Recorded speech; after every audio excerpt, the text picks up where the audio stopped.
You don't know what you don't know. And that goes for all sorts of things, not just in podcasting. But in the world of accessibility, that is especially true. We can't create an environment to support accessibility features until we understand how someone actually interacts with it. Not what all the gurus and experts are telling us, but actual people. All the good and the bad things. What works, what doesn't. This usability aspect is really important to know. But in podcasting, an audio medium, how accessible are they to people who are hard of hearing? How do you create podcasts that can be more accessible in an audio-focused world? For some insight, I reached out to Kellina Powell, the deaf queen boss. Kellina empowers deaf and hard of hearing women to express themselves fully and be heard in the hearing world with confidence. We recorded this conversation at the height of 2024 in the summer heat. So it was really hot out where she lives in the Toronto area, and I took this opportunity to let her feel at ease with the tech that she wanted to use for our recording. So in this case, an iPad, so she could have captions automatically since we were not using video for the recording. And then B, I also realized for you as the listener, since she's outside, you can actually hear how things are recorded and heard from her point of view. So you'll hear it all. And I want you to hear all of it. Not all podcasts are recorded in quiet rooms. So I wanted to use this episode as a great example of what it can be like when audio is used in a natural outdoors environment versus a closed environment. You'll hear the difference because she'll be outside and I'll be in my quiet space. So what I've done differently with this episode is the editing. I slowly faded out her side of the recording when I'm speaking so you can hear the difference. But there were also some spots that I left in while I was speaking so you can hear her background too, because different mics record differently and the environment you're in plays a significant role in the outcome of your audio. So there were spots where I was talking and her background was full of great noise, as in you could hear the wind, birds chirping, traffic in the background, and there was even a siren happening at one point. It all gets amplified when a microphone comes into play. A lot of people, for those who do have full hearing capabilities, they block out all of that stuff. Your brain knows that's background, and in that natural environment, your brain just filters it out. But with a microphone, it's recording all of that and playing it back into your headphones or your speakers. And I feel like that's how someone who is hearing impaired and uses a hearing device might actually hear the world. So keep that in mind when you record your podcast or have a guest on. Because even someone like Craig Constantine, who was my guest from episode 84, he talked about being hard of hearing, an invisible disability that I didn't even know about until he mentioned it on the show. So you never know who is hearing or wants to hear your show, but has a really challenging time. So I want you to listen in, not only for what Kellina is saying in this episode, which is so really important to elevate accessibility in podcasts, but also for the sound itself of the episode and what role sound plays into your own podcast recordings. This is episode 88 with Kellina Powell on the Podcaster's Guide to a Visible Voice. So let's go! Kellina, thank you so much for joining me on the show. I'm really excited to talk to you about your experience as a listener, as a guest, all the stuff for podcasting. Woo! I'm excited to be here. Thank you so much for having me. Okay, let's talk first about your listening experience. As a listener of podcasts, take me through some of your struggles that happens when you're listening to podcasts. So I guess I would start with is during COVID. So during COVID, it was not acceptable for people who had deaf or hard of hearing. And I think it was just because technology was very new to everybody. Not everybody knew how to be acceptable at the time. And for me, when I started listening to a podcast through my cell phone, even though I had a hearing aid Bluetooth in my ears, it was really great and everything, but until I realized that it's very hard to find like a subtitle that can go along with, or even just a description of the podcast alone and what's happening. It was very hard in the beginning because I couldn't follow through until I actually started listening to podcasts on YouTube. So that actually helped me to listen to podcasts. Oh, I didn't even think about that aspect of it because YouTube does have that captioning. Yes. Do you ever use Apple Podcasts?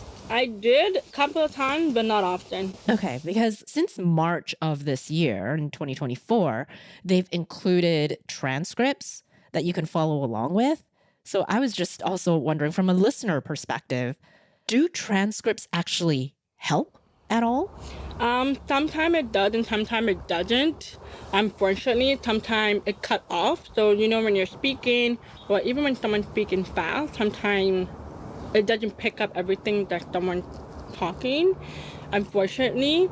Or sometimes it's not active all the time, like consistent, right? Sometimes your iPhone may act up, or maybe you need to upgrade a new software, because I know a lot of people have been complaining about they always have to be consistent with new iPhone software, which is annoying for some people, right? Like for me, I didn't know that there was a closed caption that was coming up in March until I tried it in April and I couldn't find it on my phone, and it was so hard because I had to upgrade my phone. I'm like, are you kidding? So sometimes it gets annoying. Yeah, it's like the tech is helpful, but not always. Exactly. Yeah. And then there's also, I think as an industry as a whole, when we talk about transcripts, there is that difference between like a caption or subtitles, which is normally like a YouTube visual aspect, and then transcript where it can be a separate document. And sometimes for myself, if I'm looking for a transcript just to like figure out like the exact words somebody said or to do some research or something like that, transcripts are hard to find in terms of, is it on the website? Do I have to go into an app to find it? So that type of a transcript, when you're actually getting a document to read through, is something like that helpful at all? It gets annoying, right? There's some people that don't even bother looking. For me personally, I don't have the energy to do that. People always ask me, like, do you ever look for them? And I said, no. If I can't find it where it's coming from, and I have to do the extra work, unfortunately, you're going to lose me as a listener because you didn't have an easy way of getting access to subtitle or description. Yeah, it's that layer of friction, right? Mm-hmm. So you gravitate towards YouTube because that currently, it works for you. Exactly, 100%. Yeah. Huh. What else works for you, though? What else helped me, especially listening to a podcast, is the microphone. A lot of people don't realize this a lot of time when they're talking on the microphone. I can tell the difference when someone's talking through the headset versus the microphone, the professional microphone. Some people did not realize that. And I remember, I think it was a lady I did a podcast for, and she was talking to her headset right before the Bluetooth AirPods came out, those long wired ones. So those long wired ones are not good.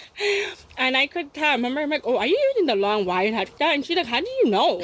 I said, oh, because there's sound of the microphone on it. So a lot of times people need to be mindful when they're using the microphone. Yeah, because it does record and pick up like all the nuance and the different frequencies. And is that one of the issues where you're missing a frequency that you can't hear? Yes, 100%.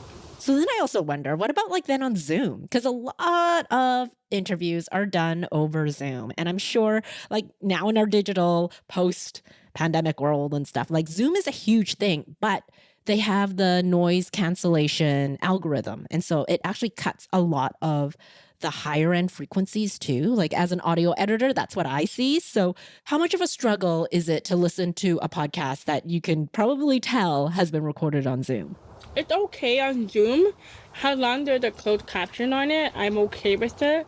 But again, it really depends on someone's background noise, or if they have a lot of like something that's rubbing against the microphone, Yeah. right? Because sometimes people, I remember one time I had to pause this guy and I said, hey, like, there's a lot of noise on your microphone. I don't know what's going on, but it's irritating my ears because a lot of people don't know this. My hearing aid is Bluetooth, so I actually hear straight through my hearing aid instead of the speaker. So, which is kind of cool. So I can tell like so many different ways, especially through Zoom. It's kind of tricky because sometimes Zoom clash a little bit, especially with the microphone, and sometimes it's not always clear. Yeah, I think a lot of people don't realize how much a microphone can actually pick up sound. This is something that I learned when I worked in radio, right? Like somebody would be like jangling their keys in their pocket while they're talking, and the microphone just picks that all up. So it amplifies that sound. Or like clicking a pen. That happens a lot too. And then you're like, all you can hear is the pen clicking and not the person talking. Yeah, especially the pen that is clicking, and when people need something to play with on their hand. Oh my God, yes, it happened a couple of times. Even when I'm listening to a podcast, I hear a lot. Yeah, because like you said, it's like right in your ear with the Bluetooth hearing aid. Yeah, exactly. So I can only imagine it's like that pen is clicking right next to your head. Yes, it is. Yes, it's annoying, but I mean, hey, like they always say, the superpower. So. Oh, totally. Hearing is your superpower now. Let's get into like more of this side of being a guest on a show. We can make as much of an educated guest, me as a host, to try and be more accessible, but I'm sure it really varies person to person. But on an overall level, what do you want podcast hosts to think about when we are hosting our podcasts from your perspective, when you are a guest on our show? I would say definitely prepare a script for people, right? You don't want to put people on the spot, especially someone who is deaf and hard of hearing. You don't want them to not follow the dialogue. How do you want the podcast to go? That's one. And number two, be prepared, right? What I mean by be prepared is just, ask someone, come on the call 5 or 10 minutes before the actual podcast time to test out technology. Because technology have its own days, honestly. It really does. You just never know. And so I always tell people, prepare, right? It's very important. So that way we can understand you, just in case if there's some changes that need to be addressed, just making sure the closed caption is there. Just really prepare, because I notice a lot of time when I go on podcasts, they don't prepare, and so the time comes, and then we go through a little, conflict, but that's number two. Number three, definitely, let people know about your sound quality. A lot of time, podcasters don't think about it like you said.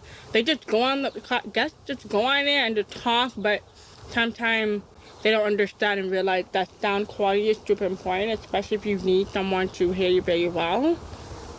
And lastly, I would say your speech. Be mindful how you're speaking to someone, because I noticed that sometimes when I go on podcasts, it's okay to be nervous, but some people need to talk a little bit slower. Some people need to talk more softer when they're interacting with someone who is hard of hearing, especially being on a podcast, knowing that it's not face-to-face because we are lip reader. And some of you may not know this. A lot of deaf and hard of hearing individuals rely on lip reading.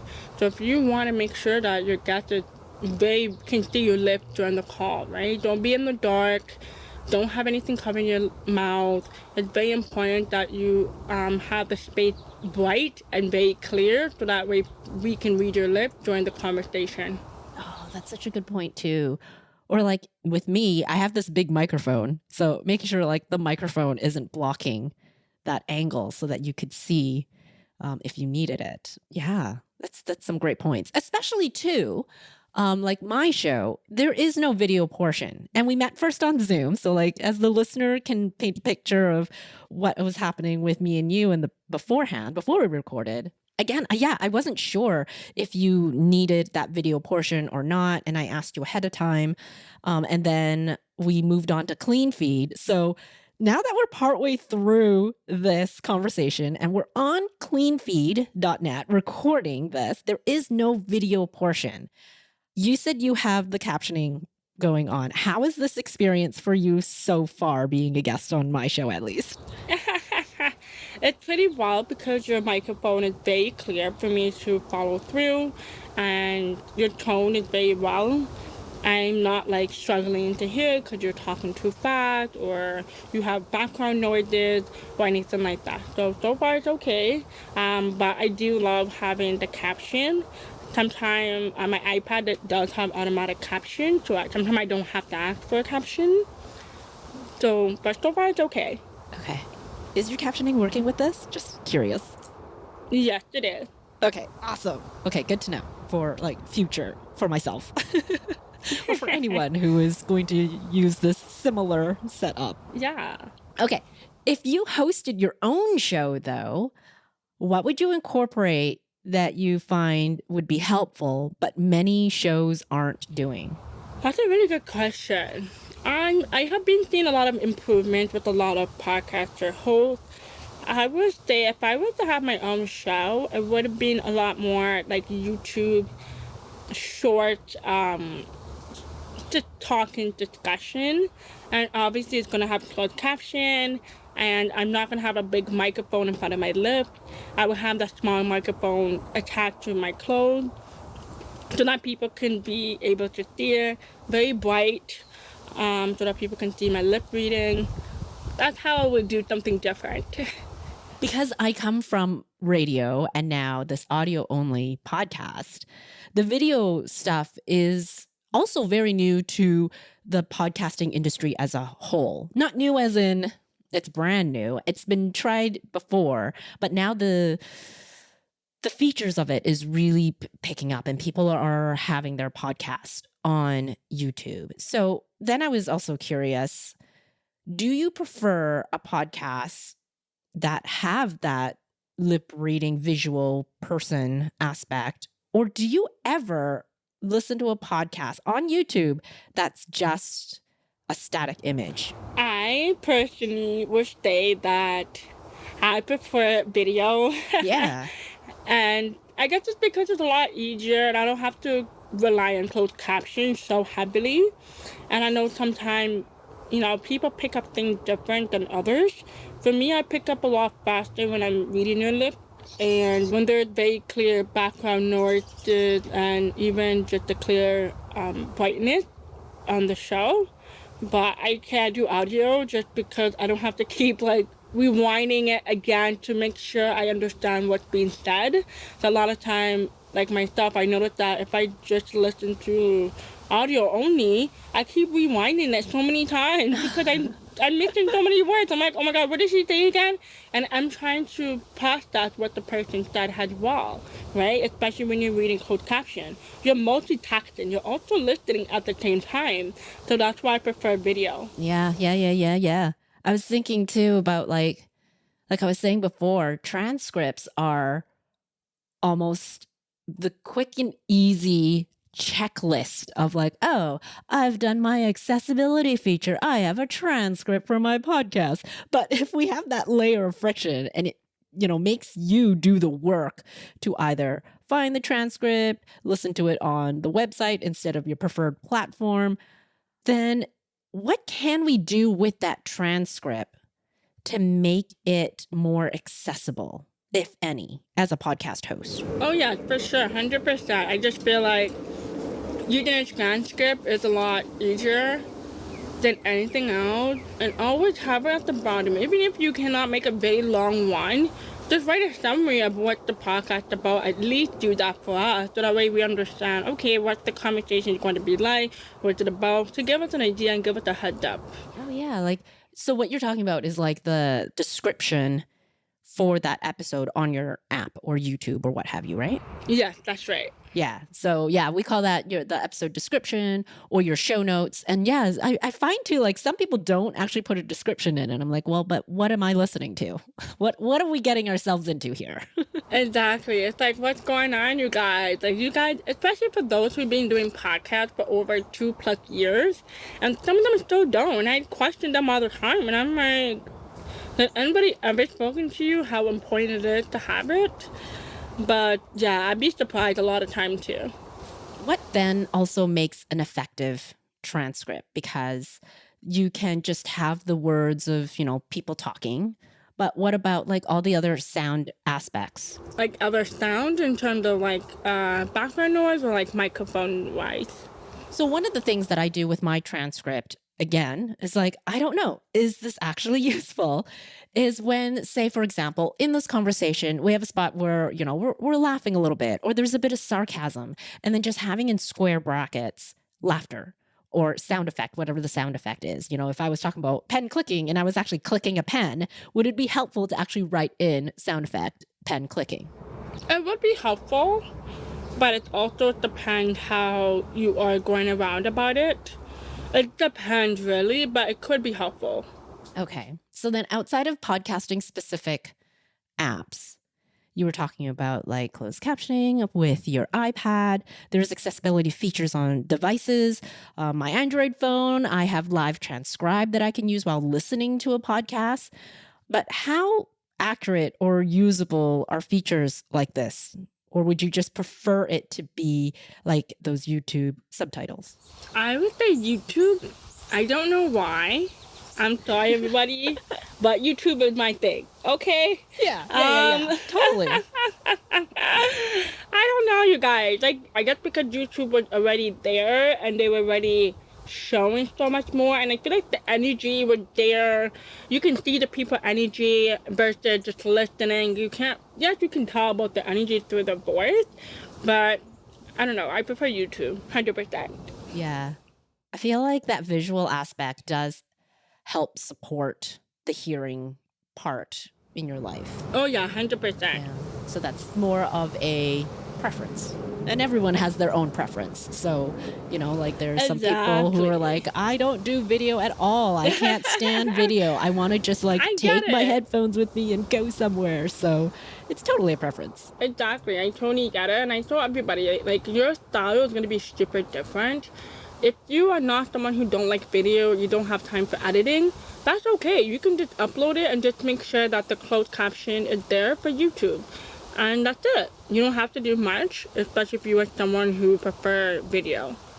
Okay, what about a podcasting industry or the individual podcast hosts? What can we do to improve the accessibility from its current state? I mean, like I said before, just really making sure that everybody feels welcome, making sure that you are asking the right question. There's no such thing as a dumb question. I get that a lot. Kellina, I'm going to ask you a dumb question. I don't know if there's no such thing as a dumb question because you don't know, right? Yeah. You will never know unless you ask. So always ask the correct question that you are concerned, worried about, and don't be afraid to ask. And I would say that's the most important thing is always ask, especially if you don't know. You don't want to just go through the podcast and you never ask them and then your podcast results don't come out great. I also though feel like I don't want to offend. So like I just don't know what the right question to ask is. So how do you go about that? So usually I always tell people before you ask a question, my favorite line is, hey, I may ask you something, but it might be offensive or it might be stupid. But is it okay I can ask you something? And then ask your question. Mm-hmm. Yeah, because I feel like people, they have a good heart. They want to be informed. They want to learn, but then they also like don't want to feel like they're making you do all the work, I suppose, or offending you. Exactly, and I feel like some people need to understand that when you do so much work, you're giving yourself so much work, so much headache where you should have just asked, right? Mm-hmm. So yeah, going back to that point of, I don't know what I don't know. So is there something from this conversation that we haven't touched on that you feel like you want to speak up on now? I just want people to understand that it's okay to ask dumb questions, everyone. It's okay. It's okay. At the end of the day, you have to remember it's your show, right? But you also want to make sure it's comfortable for everybody else. That's pretty much it. Awesome. So then to round out the conversation, I ask everybody, what are you excited about podcasting right now? I just love impacting other people that I don't even know. And that's why I love continue going on podcasts. And because it's so fascinating to really see how people are curious to know what are the individuals like as a deaf person, right? 90% of the time, every time I talk to a host, they never had a deaf person. So they're very excited to ask me questions. And so I just love the lightness of seeing the whole space to understand what it is like. So yeah, I love it. Yeah, I love it too, because then I can like research and meet people and have an excuse to meet people, right? Instead of just randomly finding someone and saying, oh, you're kind of cool. Can we meet up and have a coffee date or something? This like, hey, I have a podcast. Let's have a chat. Exactly, 100%. It's very cool how you can meet so many people, especially people you did not think you could meet. So it's definitely a cool way to connect with people. Kellina, thank you so much for sharing your expertise and opinion with me. Thank you. Thank you for having me. I'm excited. Thank you. Oh, I had such a great conversation with Kellina. I loved it. It was so fun. And going back through it, it really got me thinking more about transcripts. As Kellina said early on in the episode, it's a layer of friction for her to use the transcript if it's only housed on your website. And then people have to go searching for it. What seems to work better is if the transcript is already there within the podcast listening app. But I know not everybody uses the same podcast listening app. Yes, there are some popular ones. So I'm testing this out to put the transcript in the show notes. So ever since this episode was recorded in the summer, any of my episodes since the fall of 2024, I've included the transcript in the body of the show notes. So you'll have it in your podcast listening app. I was doing some tests because people also wonder if a large chunk of text like a transcript would get cut off. But most apps so far has been displaying it, like Spotify. An accurate transcripts is actually a lot of work, and I might talk about this more in a future episode, but for now, I like having my transcripts at the bottom of the show notes, so at least it's guaranteed to be on whichever app the person is listening on. So for the most part, I do like this approach. There are some drawbacks, like I said. Some apps do not display all the words because, like Apple Podcasts, they have a character maximum limit on the text. But Apple Podcasts also is trying to improve accessibility, and they have a specific field for transcripts, at least on the app itself, not on the web version of Apple Podcasts. But the web version, much like the app, has a link to the website episode page, which I do utilize. So they can click on that. But again, it's a lot of work to get to a transcript. So like I said, for now, it's great that the podcasting industry as a whole is trying more accessible features like what Apple Podcasts is doing with their transcripts in the app. But again, if podcasting listening apps are not really accessible, is it also worth the effort of creating an accurate transcript? Creating the transcript is one thing, but displaying them is another beast altogether, and how they're used. So for research purposes and looking for quotes, yes, the transcript on your website might be better formatted and easier to read, but the accessible part, I believe that needs to live as plain text on your show notes, your episode description field. So that way, no matter what formatting the podcast app uses, whether they have a transcript field or not, there is still a spot to display it. That's my stance, at least for this moment in time, as technology exists. But like I said, I think I'll get into more detail about this in a future episode next season. This episode is also a great reminder for podcasters too.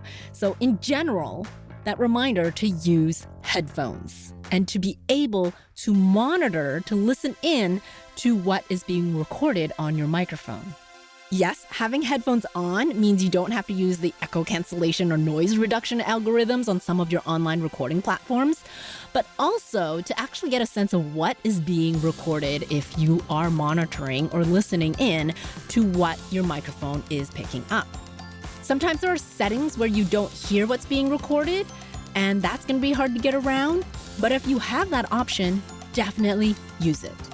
This way, you do hear everything that the microphone is being recorded. So even in your quiet room, if you're by a window, you can still hear the car driving by, a train in the background, that pen clicking that I was mentioning earlier. It's all going right into your ears because you're wearing your headphones and your microphone is picking it up. And, of course, you can monitor it, you can hear it.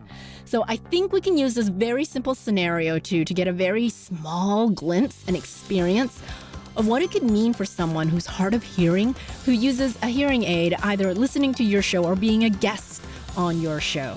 And I never thought of some of these aspects, and I'm so grateful for Kellina, who brought up these aspects to my attention. And we can now sort of use this podcasting experience as an easy way to sort of put yourself in someone else's shoes. So thank you so much, Kellina, for coming on the show to share your experiences and doing the work for us who live so much more easily in this hearing world. I so appreciate the conversation. On the next episode, it is the final episode of the season before we hunker down into the end of the year and I have my year-end break. So far throughout the year, I've been compiling questions. So I'm going to be doing a Q&A. If you have any questions that you want me to answer about podcasting, I'm all ears. I want you to send me your questions, either leaving a voice note on my website, visiblevoicepodcast.com, or drop me an email. Write me your questions at visiblevoicepodcast@gmail.com. And like Kellina said towards the end of the episode, no question is a stupid question. You just need to ask. So bring it on. I'd love to start your 2025 strong, whether you plan on launching your first or next show, going into another season of your podcast, or even picking up your podcast after a hiatus. I've got answers to your podcasting thoughts. So ask away and your question could appear on the next episode. So until then, speak with spirit. Thank you so much for listening to the Podcaster's Guide to a Visible Voice. If you enjoyed this episode, I'd love it if you'd share it with a podcasting friend. And to reveal more voicing and podcasting tips, click on over to visiblevoicepodcast.com. Until next time.